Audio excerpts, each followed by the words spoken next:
You're listening to STP Radio.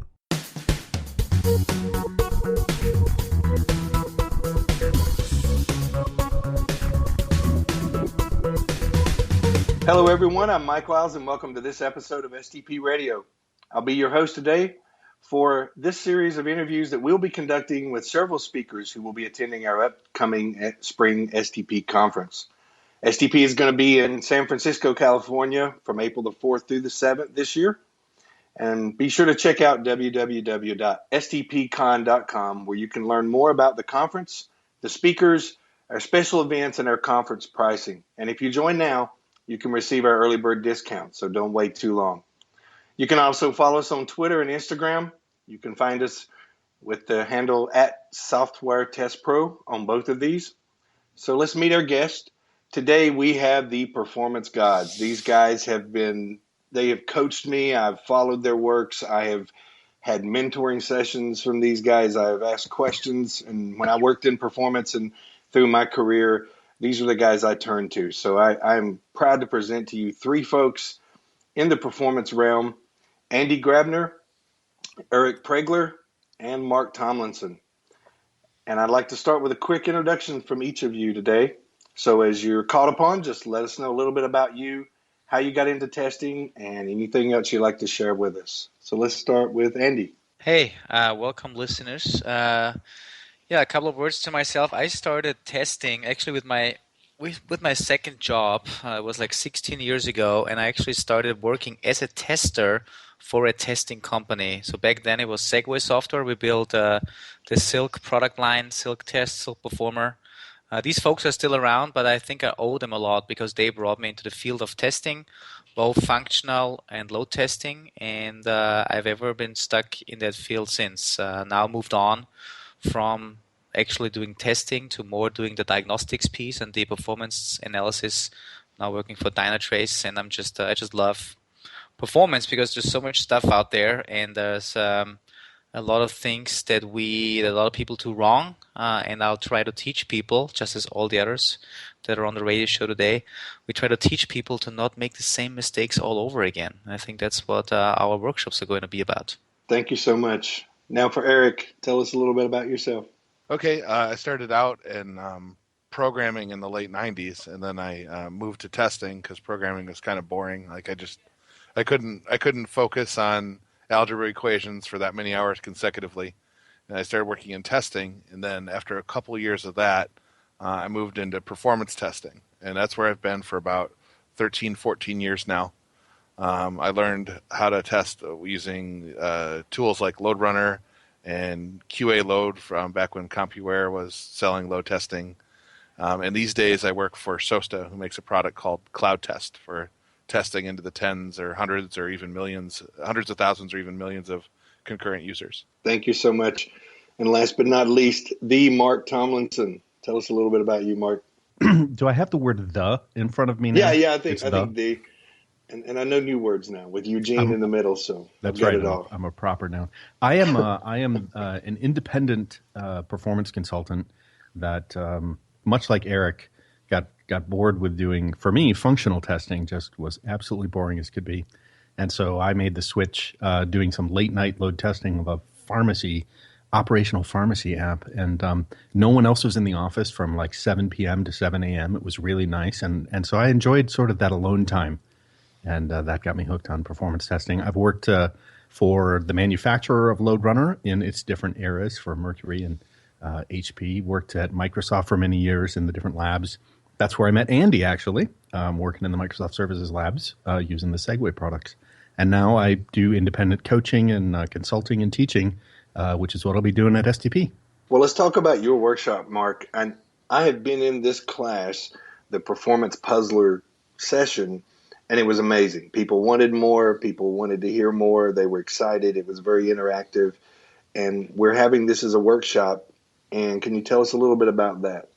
It's the single most frustrating hour or multiple hours of your life as a performance tester. Eric and Andi have both been in the class. And I think they would contest that these are they're particular. Have you ever listened to Car Talk, Mike? Yes. Click and Clack, back in the day, they always had a puzzler, which was like an automotive puzzler which they give you sort of clues in the exposition about the situation. Well, I do a similar kind of thing, taking real-world stories from my work as a consultant and as over the many years. So it's a problem. There are hints. There's all kinds of innuendo, and it's very context appropriate. So you really have to kind of put yourself in the shoes of the characters in the story to figure out how things work. And as a puzzler, you can ask for different hints. So you can ask a certain type of question about resources. You can ask a question about the configuration, all these kinds of questions. Andy and I actually did probably the largest puzzler session. I think we had hundreds of people in a big room, and it was a little bit crazy, but was still a good time for the most part. And people enjoyed the collaboration part of it, getting together in teams and really putting your brains together to figure out what the heck actually happened. And now we're doing it as a multi-hour workshop. So I'm having to start with a couple easy ones, Mike, and then work our way up to something towards the end. So we'll probably get through 3 or 4 of them, I'm hoping, in half a day. Hey, well, actually, can I promote your session too? This is Andy, because Mark, if I think back at the puzzler that we did back in October, I think the most interesting thing that I heard from a common perspective, we had these groups, like how many, 8 to 10 groups, and there were people like maybe 10 people in the group. Yeah. And I think the best feedback that I received, they said, I would have never sat together with these people because they're all different roles. There was like a DBA sitting next to sitting next to a tester, sitting next to a developer. Yeah. And they said, with our collaborative mindset, we solved the problem, but it was so interesting to hear the different perspectives of everybody else. Like, if I'm a developer, I may think totally different about a certain problem than the DBA. Yeah. And I think this was extremely valuable in that respect. And I know STPCon is obviously mainly testers, but still there will be people in there that have different backgrounds and a different approach to trying to solve the problem. Yeah. Thank you. That's right. What I would add is that I think the part of the advertising where they're billed as infuriating is absolutely true. No, but I think Andy was saying something really important, that as testers, we try to provide information to stakeholders. And so when you're talking about performance testing, that's really maybe the most important skill, is to be able to talk to people of very different backgrounds and pass the right information to the right people. So talking through one of these puzzles and talking about what qualifies as evidence and to who, I think is actually a big part of learning that maybe the most important performance testing skill. Yeah. And I think it's appropriate, Mike, that we usually follow on in the evening with a whiskey tasting, because most people get so fried during the puzzler session that they need to sit down and have a nice shot of whiskey. Oh, yes, and I did have a note for this. Mark is very well known for the traditional Scotch tasting and other spirits, and that's become a big thing. I met you in October 2012, and the first time I met you, you came in with a case, and you had your own special case for that bottle of Scotch, and that's how I met you in a crowd of folks. And I said, I think I'm going to like this guy. No, I'm having a 21-year-old Altmore right now. Just in the evening, I like to have just half a dram here. And Andy, I think, is going to maybe bring some new whiskey from Austria, perhaps. Very nice. That's correct. If customs doesn't catch me, well, oops, I shouldn't have said that now, because the NSA is now they know. listening. That's right. Now they know. They are listening. I try to bring a nice rye whiskey too, but it's really hard to keep up with Mark's Scotch selection or Scotch case or whatever it is you want to call it. Yeah, sure. By the way, what are we promoting now? Our workshops or Vitamin Scotch one? tasting? Yeah. The Mark can promote anything. Trust me. So I tell you this though. The audience that is out there, I think both of you guys said it right about what Mark is doing here with this course. This workshop is amazing, and you don't have to be a performance person to go there. I was in performance, but I wasn't a performance guru by any means. And I think there were a lot of people in there, to what you guys were saying, that were not performance people, but they got a lot out of it. And I think it lends them to learning more about performance testing, and it gives them a feel, and if nothing else, it gives them a respect for what's going on in that realm. Yeah, cool. Eric, you said something about sharing those results and giving those results to the stakeholders, and I like that, because it kind of speaks to your workshop on interpreting and reporting performance test results. Can you give us a little more on that and what you're going to be speaking on? Sure.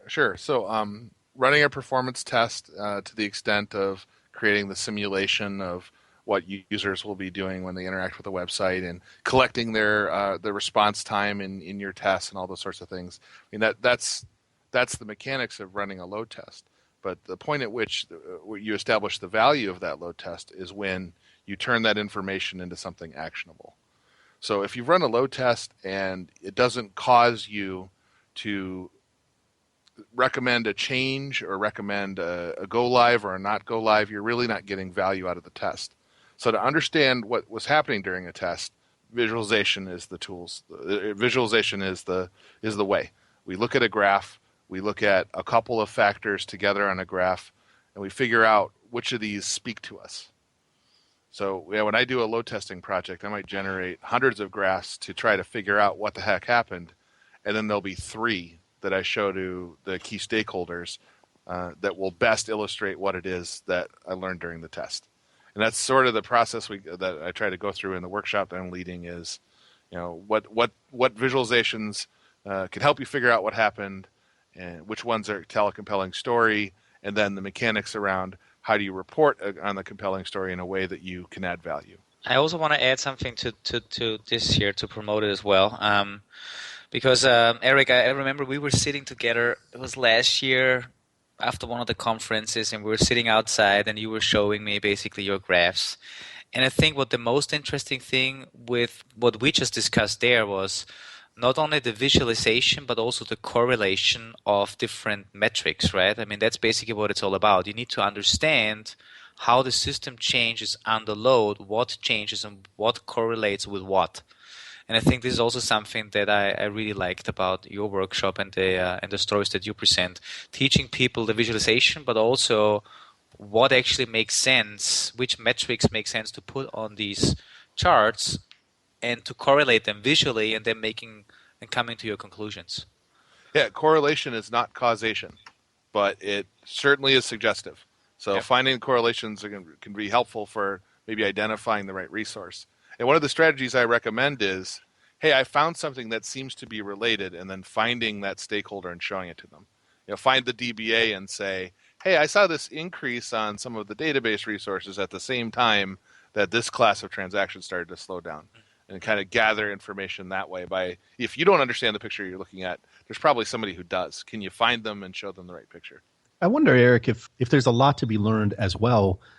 People, we can get so many great visual tools now. And both of you guys working at Dynatrace and SOSTA have these marvelous visualizations that can sometimes be misleading. So that's probably another good thing for people to pick up in your workshop is sort of getting your message or getting the meaning sort of decided first and then following through with a good visualization.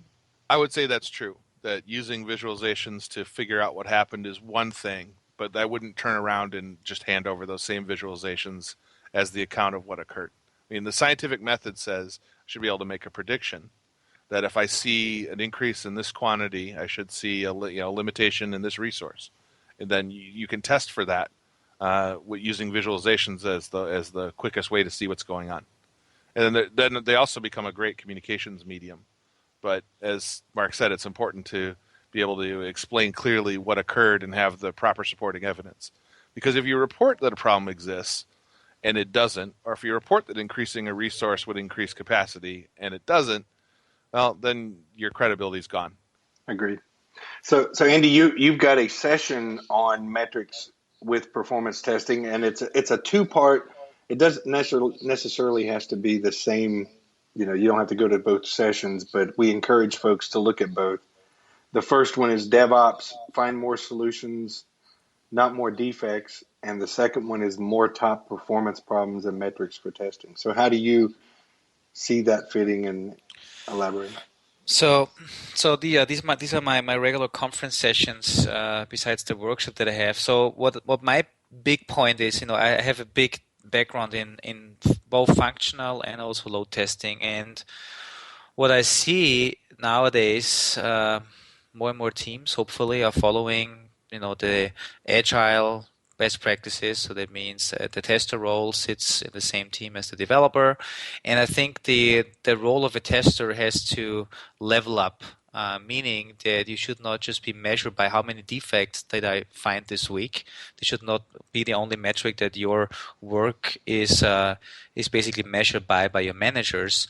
But I think as a tester role within an R&D team, you should be measured against what quality output do you deliver as the whole team. And therefore, I think, and this is what I want to teach the people that come into my DevOps Find Solutions, Not More Defects, I want to teach them which problems we constantly see in applications that don't perform well, that don't scale, and how you as a tester that may have not yet done any performance testing, how you as a functional tester can also find these problems by looking behind the scenes, by looking into the application, by looking at some of the tools that Eric, Mark, and I will show in our workshops. So I want to help people level up their work. So not only just creating more tests and not just finding more bugs, but also finding root causes of problems and then being able to communicate that with the engineers so that as a team they can produce better software faster without just making their managers happy about showing like how many bugs I found. So this is kind of my DevOps Find Solutions, Not More Defects. And in this session, I'm talking a lot about metrics that I'm looking at. So I'm always looking at application-specific metrics, database metrics, runtime metrics. And these metrics all come from problems I have analyzed over the years. And that's basically my second session, which is called More Top Performance Problems and Metrics. So in this session, I'm just giving more real-life scenarios and saying, hey, this is what I found, this is how I found it, this is how you can find it as well in your application. I think that's really useful stuff because there's an overarching trend in testing these days. It's these smaller and tighter development teams where people are doing more things, a lot less compartmentalization, a lot less throw some results over a wall, and a lot more collaboration. Exactly, and I always bring the story. I listened to Adam Auerbach. He's a guy from Capital One, and he presented this at different conferences. And hopefully, one of these days, you may also get him at STPCon. He may have spoken there, but he was saying 3 years ago he was one of 8 managers of test teams that many did manual testing. 3 years later, there's no manual testing teams anymore. They're all gone because all of the testers are now doing automation, but not only automation, but they also do this level up. So they find more than just functional problems, but they do it within the development team. So they basically merge together. And I think this is what DevOps is for me. DevOps for me is a cultural shift in the way we develop software, and that we as teams need to work together. The tester role, the developer role, and we just should be measured at the end about what we allow to run in a production environment. I think, Andy, one other great part of what you bring to every STPCon and the workshops, as well as the deep dive sessions that you do, is the idea that there's a lot of folks that their first step into doing performance testing, maybe they learn a tool, but they don't understand the definition or an example of what a real performance problem looks like. And you do a great job of displaying to functional testers or PMs or managers, what are the real parameters of a performance problem? And the sort of the lessons learned and the things that you bring people of all different backgrounds to actually, hey, I really want to go do performance testing. I don't even know what a bug looks like when it comes to performance. What is a bottleneck? What is a resource limitation? What is an anomaly of some sort that you would find? And so I think that's one part, to Eric's point, that just opens the door to all sorts of different people to start learning what it actually looks like to find one of these problems, and then what the potential solutions may be. Yeah, and also I think what I also try to tell them, because people are sometimes afraid of load testing, like, I don't know how to write a load test, how to run it. Yeah. I actually try to teach them that a lot of, let's say, performance or scalability problems can be found with a simple test. You don't have to run a 10,000 user load test, even though obviously these tests are necessary. But for a lot of basic performance and scalability problems, sometimes a single functional test, single user test also shows you that this will become a major performance or scalability problem once more people hit the system. But only if you know what you're looking for, right? Well, and that's why they come to your class to learn what they're looking for. Exactly. Yeah, there's other kinds of performance testing besides load testing. I think that's what you're unearthing. I don't have to simulate a large number of users to find an issue. Sometimes just a stopwatch is enough to do a performance test. Exactly. Yeah. Yeah. With a small data set, it takes 1 second, and with a large data set, it takes 3 seconds. That's a performance problem you can report without ever running a load test. Or 3 million seconds. Oh, sure. and the most interesting load test ramp is from 1 to 2 concurrent users. Sure. Yeah. Certainly don't need heavy tooling to do that. No. You just need yourself and a colleague and hit F5 to say at the same time on your browser. Well, Mark, I saw that your first project was preventing train wrecks, literally preventing trains from running into each other, and you stated that you've metaphorically been preventing them ever since. So how do you tell us a little about that and how you think this kind of shaped your career moving forward? Well, keep in mind that when you work with the NTSB in any regulated type environment, especially when it's life-critical type testing, and remember back in the day, we were still, there was the whole O-rings, issue that was blowing up the space shuttle, and then there was the NTSB and another plane crash and another plane crash and another thing. So I actually started just as a temp worker, just had to pay back student loans, and I had no idea what else to do. And so I showed up, and they said, "Hey, you want to do some computer stuff, whatever that is?" I'm like, "Yeah, sure." And so I actually fell into this project with a woman by the name of Joan Redwing, and Joan was the lead developer. And she had adopted all of these testing things working for the railroad. And I will tell you this story that got me. It sounds pretty boring, sitting in front of a computer all day long. Most people on the outside that look at our jobs think that's really boring and you guys are out of shape and you just sit there doing nothing all day. But actually, the team that I was working with, it's true. The team I was working with. Anyway.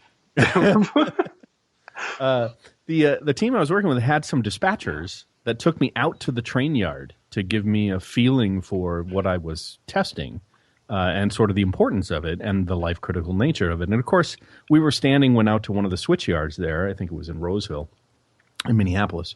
And standing on the platform, and here's all the big tracks and the big switch yard and everything. And I was talking to them, and my back was to the sort of the railing next to the tracks. And I'm talking with them, and they slowly all start stepping backwards. And I'm this young 20-something kid with no idea what it's like. And in about a split second, there was a train going maybe, I don't know, probably 55, depending on the track warrant, between 55 and 65 miles an hour, whoom, right behind me, and basically sucked me against the railing and to my what would have been my impending death as I was sitting there. And that was rather exciting. And compared to the thousands of lines of automation code and the Excel script, cross-reference matrix and the rule book, just the idea that, you're dealing with something that is that deadly, that insane. And the software was responsible for making sure that you could actually run the railroad safely in those areas. And so that's kind of the visceral part of knowing that what we build in zeros and ones and silicon and a computer actually impacts things in the real world, real people, real lives, real material objects, the environment, everything.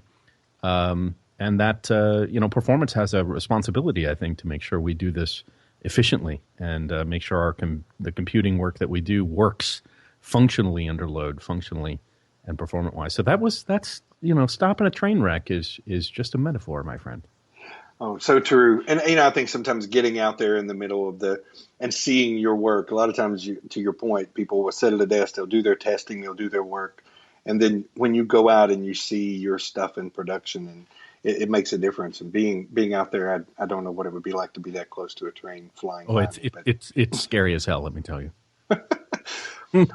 Well, speaking of being outside, I know from Eric's history, he is a street food lover. So, Eric, tell us a little bit about what's the wildest food you've eaten? You're a food truck chaser.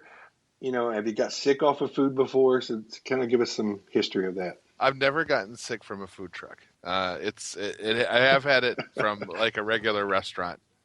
I guess the favorite thing I've had in the last few months was something called a kosher burger, which is something that an innovator out here in the Bay Area put together, where he has kind of like a pressed rice bun for making the burger, and it's a trademark of his. It's pretty good.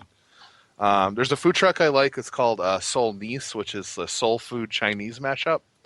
So like a pork and garlic sauce on fries kind of thing, or it's kind of mixing up those two traditions. Asian spices in your fried chicken, that sort of stuff. Ooh. And I lose my mind when I go to Portland and I can, walk around those hundreds of carts. There's my favorite there is a place called Corgi Go-Go, and that's food from the Georgian region of Russia. And Corgi Go-Go is a good girl in Georgian. And they make this kind of, all cultures invent the donut and all cultures invent cheese bread. And the Georgian version of cheese bread is especially good. Very nice. If you've never been to Portland, that's I'm ready to go. Let's go. Well, salsa isn't just a food, and I know that Andy is a salsa dancer. And from what I've heard in the rumors here, he does not just travel to speak at conferences so he can salsa dance. But tell us a little bit about that, Andy, and your history of salsa dancing and getting into clubs free. Yeah, you're giving me a hard time now, because if my colleagues are listening in, and they always, every time when I make it actually back to the office, the rare occasions when I'm in the office, they say, "Oh, the guy who is always on vacation is back." I enjoy not only performance, but I also enjoy dancing, even though it might sound strange as an Austrian to be into salsa dancing, because we are more known for our waltzing. But every time I hit a new city, first I do my research online where the salsa spots are. And it's just a great, it's a great exercise for me. That's what I do. I always, when I go out, I bring my backpack with a couple of shirts and towels, because it really is an exercise. And so, but I love it. Been doing it for 11 years now, and I still love it. And that's also how I met my girlfriend. So it has a lot of benefits. Hey, very good. Very good.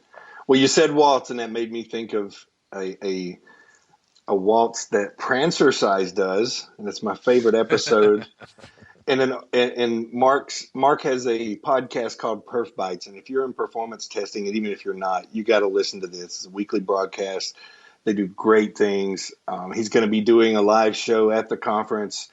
He has a section called News of the Damned, and he talks about people that have experienced problems with performance. But I'll tell you, find the Prancercise episode, listen to that. I've never heard two guys laugh, and I laugh every time I hear it until I have tears, literally.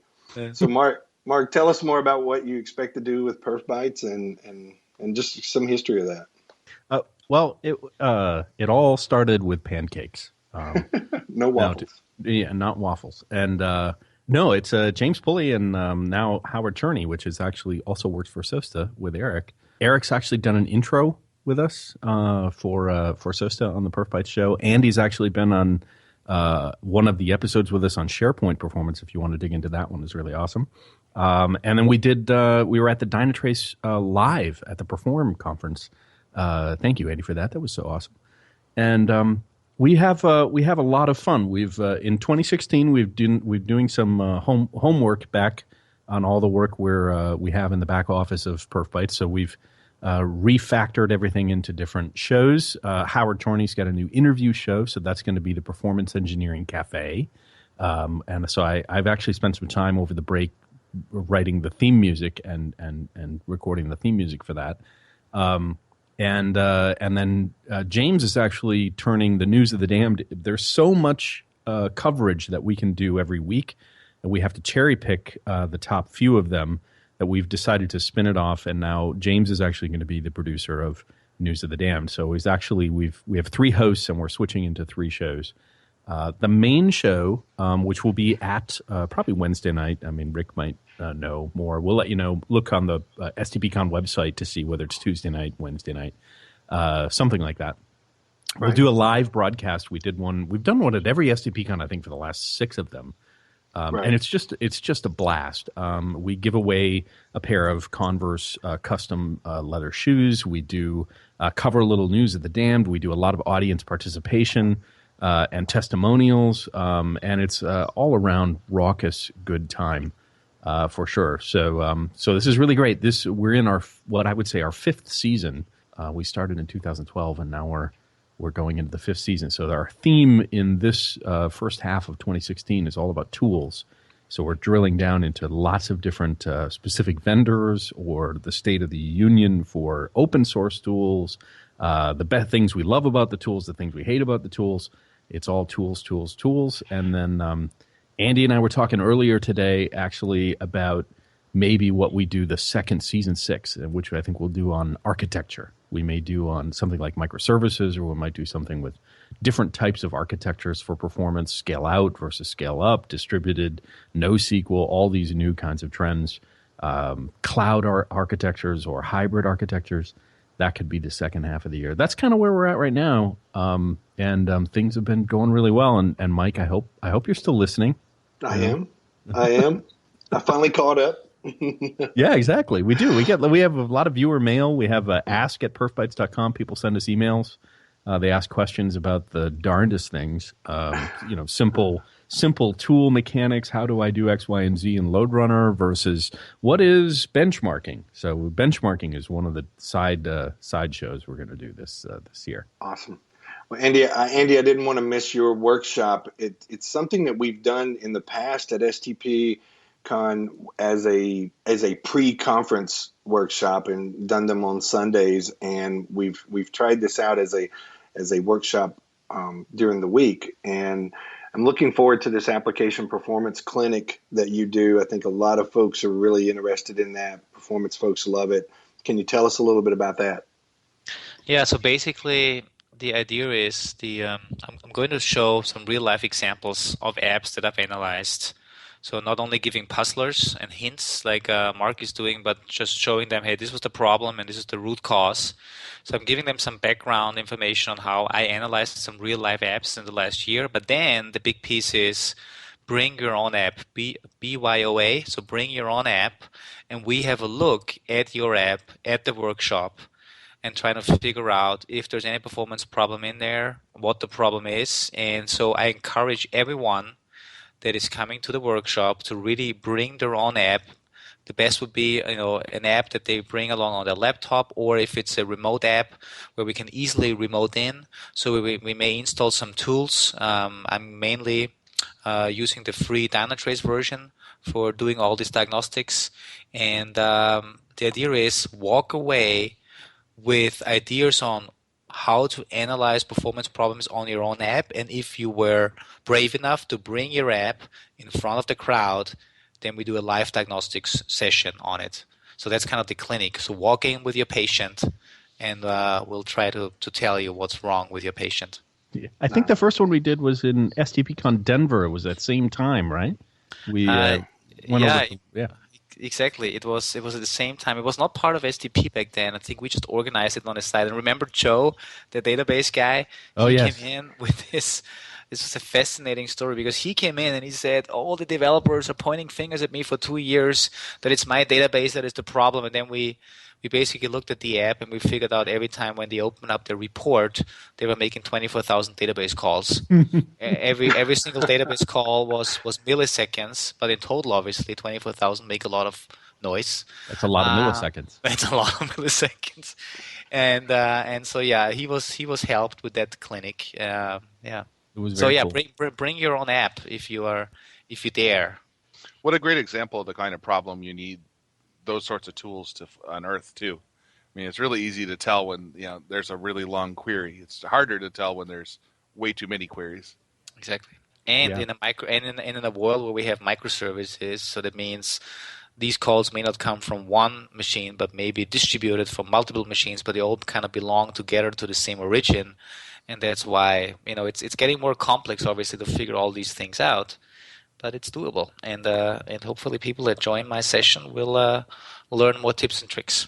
Yeah, and the clinic. Do we know what day the clinic's on? It's Monday or Tuesday? It's a Monday, yeah. Monday. It's on Monday. It's a really good drill down, and you get to work together with lots of other folks. You'll find people. We were sitting in the same room who are like, "Hey, I've seen this same problem," and they'll start, hey, let me call up my DBA and we'll talk to you. So there's a really interesting collaboration that sparks when you get in that group. So true. Well, Eric, I had a question on you. You had interest in video games, and do you think your history of video games and the things that you played, you probably watched it evolve from Pong to where we are now, where it's realistic as it can be. What do you think? How do you think the video games prepared you to be a tester, and is there any correlation there? Oh, I think there's definitely a correlation. I think that learning systems and learning relationships and having to abstract your thinking into new environments or games, as you say, I think that's a good practice for looking at new systems and understanding how they perform. I have a friend who's a performance ops guy at a really big online tax preparing software company. And he likes to say that performance engineering is the best video game in the world. The graphics kind of suck, but it's an awesome game. Excellent. And, you can still have your core values there as well. You learn up, down, down, left, right, right? Yes. That's right. A, B, start. But back to one more question for our performacologist. And I think I looked you up on LinkedIn, and it's now Performance Sherpa, Isn't that Mark. Nice? No, you kind of evolved to new roles, but I love every one of them. They're great names, and I'll never forget it. I'm an independent. When you're an independent, you don't have an HR department who tells you you're a level 47 of the assistant director to the manager of the director of the VP, right? So you can make up whatever title you want, and it's just the beauty of that. So performacologist. The idea when you were talking with Andy about root cause analysis and you can imagine for a performacologist where the diagnostic tool is sort of like putting on the rubber glove on your hand and reaching up inside your application to find a bottleneck and determine and diagnose what the I'll stop there with the gentle. Be gentle with that. But now the Performance Sherpa, let's give a shout out to Joe Colantonio, who does a great podcast, The Test Talks. You were on there, right, Mike? Yes. And Eric, have you been on there yet? Yeah, I have been on there. He's on rails. He's doing a great podcast over there. Yeah, he's prolific, right? He's dedicated, and he does it all, I have to say, almost full time. And he introduced us to the Performance Sherpa, and I'm like, well, yeah, because in all these performance tests in 20 plus years, I've been to the top of Mount Everest, metaphorically, how many times? I don't need. For me, it's like I'll carry your bags, whatever. So, for me, the joy and the excitement of performance testing as a quote-unquote Sherpa is helping other people make their first ascent to really large load tests. Think about what Eric's doing with cloud tests, huge production, some of the largest systems in the world, bigger than stuff that I ever tested, which is really exciting. And it's really nice to take your experience and help other people, reach those new heights and do that kind of stuff. So I think the Sherpa is pretty nice. But who knows what comes next? I have no idea. The Performinator? The Performinator. I think that would be good. The Performinator. Oh, wait. I'm sorry. Andy, you should say it. From Austria. The Performinator. Yes. Yeah, so I have to think up another one that'll come pretty soon. But the Performacologist it's been fun for a while. The Performinator is pretty good too, so I like that. So you have one session. It's actually hard. It's actually hard to fake Arnold's accent. It's not that easy, even as an Austrian. Yes, it's California Austrian. That's right. Yeah. Yes. So, Mark, you have a session, My Worst Performance Testing Mistakes, the only one we haven't mentioned. I want to talk a little bit about that. Sure. Mike, when you said we met in 2012, that's when I kind of jumped and went independent for the first time and talked about stuff. And I did a lot of work as a product manager, giving a lot of presentations and sharing a lot of information. And a lot of times in those presentations, I was really putting forward the best color, the best picture, the best story, the polished message from the marketing department, or putting together tips and advice and teaching that's really overthought. And a lot of times I've met people who are like, you get that sense after a while that people are like, you're kind of untouchable. You're like, wow, you're in what little fame we might have in the testing community. People that are on the speaking circuit or on the presenting circuit, there is no fame. There's not fame. You're still a tester, right? And but the idea being, we're very good about being transparent and being honest about who we are, as people, as well as how we learned what we learned. And I have to say the overwhelming majority of things I learned in testing are from failed tests, from failed design of tests, failed execution, implementation of tests, failed things we learned and adapted in the test. So if you really look at, being able to adjust the test and retest and continue testing, and that's really what I wanted to share, was put some real, all the bumps and bruises and scrapes and broken limbs and things from my career and stick them into a presentation where I share some of the worst mistakes I made, which is also for a lot of newcomers to performance, which is sometimes seen as really, really hard compared to normal testing. That, it's okay to make some of these mistakes, and here's a few that you can make or that you can learn from without having to make them again. And there's some old ones from sort of older architectures. There's some old ones from older organizations and methodologies back in the old sort of waterfall methodologies.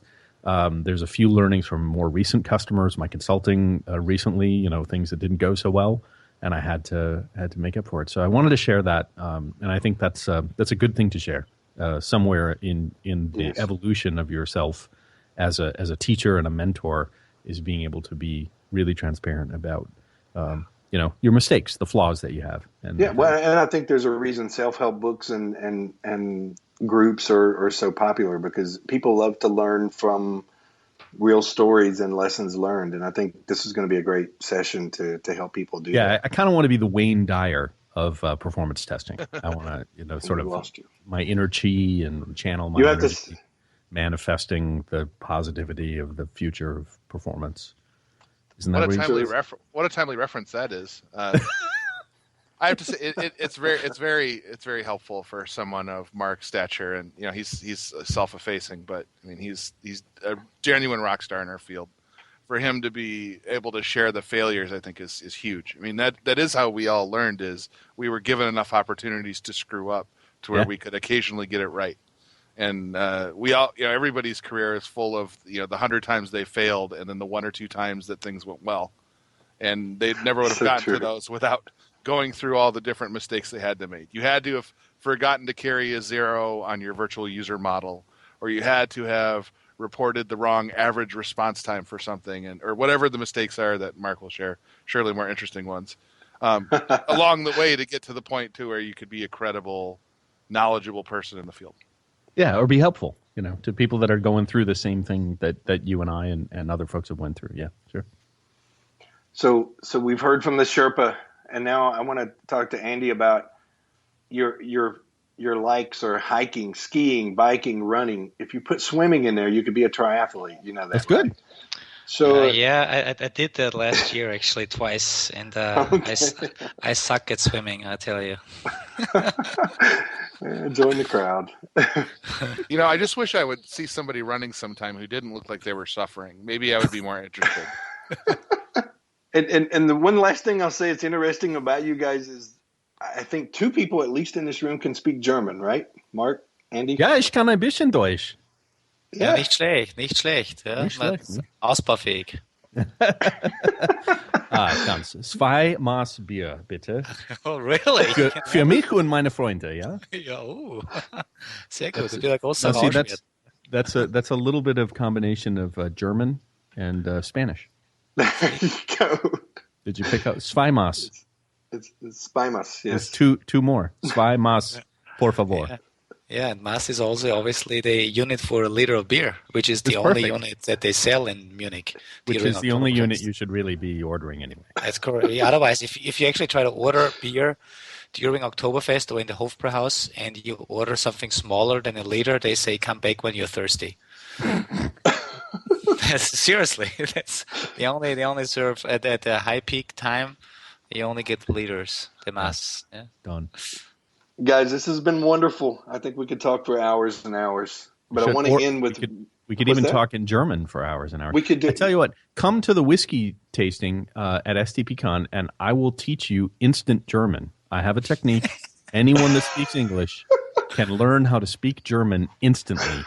I mean, within seconds. I'm telling you, and it's a proven technique, and I'll share it with everyone along with the whiskey tasting. It's a definite must for everyone to see this for sure. Well, that's good. Gesundheit.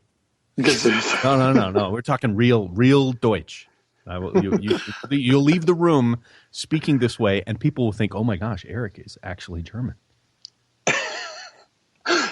So, one question for each of you before we leave. We'll start with Eric. What do you think is the one? What is the one thing you are looking the most forward to about this next STPCon? Oh, besides Scotch tasting? I think it's just really good to talk to other people who do what I do, because testing, you're kind of in an isolated position anyway, and perf testing is even more of the, well, Mark touched on, he was the guy alone in the office between 7P and 7A, and to get to talk to other people who understand what you do and can give you some advice as to how to get better at it is the best part of doing these things. I mean, it's great to have fun and hijinks and and to try to keep up with Mark with the jokes and all that, but to really get to compare what it is that we do and learn some stuff, I just love it. How about you, Andy? Well, I think the thing that I'm looking most forward to is meeting people, and I think in my career, these conferences have been career changers because you meet people that not only enlighten you with new stuff, but they also open up new opportunities for you, right?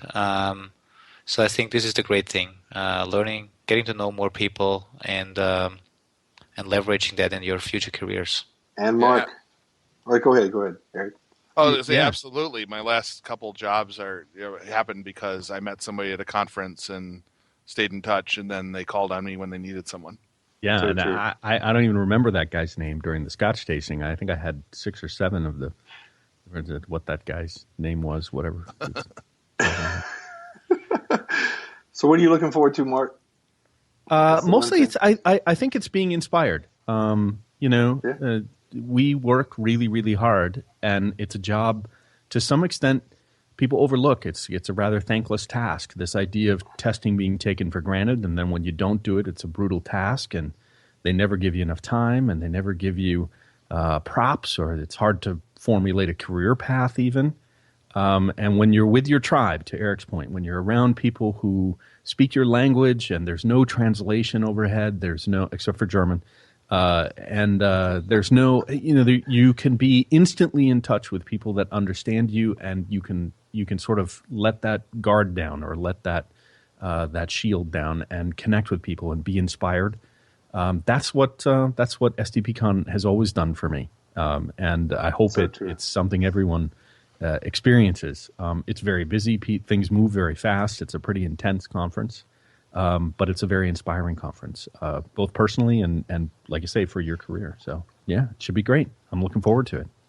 Absolutely. And, I mean, these are just 3 of the people that are going to be there, and as you can hear, this is the kind of interaction we have, and it's so enjoyable. Once I started going to STPCon, I never stopped. And, Mark, you can be the first I met there. Yeah. And I've met each of you 3 at STPCon, and I think you're exactly right. I think the bonds and being able to meet new friends and to what Andy said and Eric said, I think it's a great thing for us, and it's going to be, to me, I'm looking forward to this one being one of the best ones we've had. You sounded like Alec Baldwin's imitation of Tony. What's his name? The singer. It's great. We're going to have a great time. It's going to be a great time singing the Hip Cat doing the tunes, man. I know who you're talking about. Tony Bennett, right? Tony Bennett. Sorry. That's right. Go. Rick's going to have to cut that out if he wants to. I don't think they're cutting anything out of this one. This has been one of the best, most comical, awesome. And this, like I said, this is what you're going to see at STPCon. So guys, thank you so much, each of you. I've had an awesome time. It's been beautiful. Looking forward to see you in just a few weeks. And so to the audience out there, get out there to stpcon.com. Sign up if you haven't already. Come see these guys talk. Come see the rest of us. And you are going to really love this conference. So we look forward to seeing you on April the 4th. Come out, and we'll see you there. Thanks so much. Thank you, Mike. Thank you. Thank you. Thanks for joining us for this episode of STP Radio. Stay tuned for more episodes, and don't forget to check out stpcon.com to learn more about the conference being held at the Westin San Francisco Airport Hotel April 4th through 7th.